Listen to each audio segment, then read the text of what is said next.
कर्म का बंधन अवश्य निर्मित होता है, मगर कार्य का बंधन निर्मित नहीं होता है।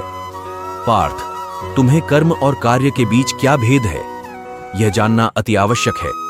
सभी कर्म कार्य, किंतु सभी कार्य कर्म नहीं। कर्म उस कार्य को कहते हैं जिसके साथ फल की आशा जुड़ी है।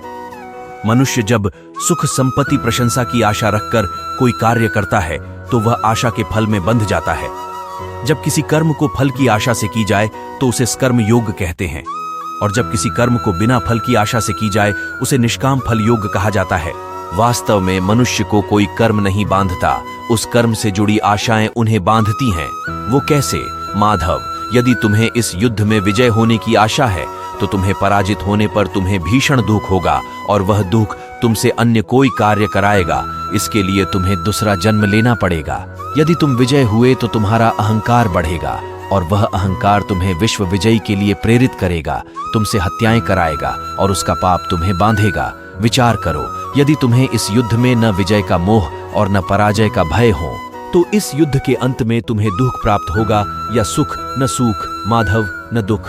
अर्थात तुम्हारा सुख, दुख, आशा, निराशा, अहंकार युद्ध के कारण नहीं है। युद्ध के साथ तुमने जो आशाएं बांधी हैं उसके कारण हैं। क्या यह सत्य नहीं? पार्थ, अर्थात सुख दुख को समान मानकर लाभ हानि जय पराजय का विचार किए बिना तुम युद्ध करोगे तो तुम पाप के भागी नहीं बनोगे। इसी को कर्म योग कहते हैं।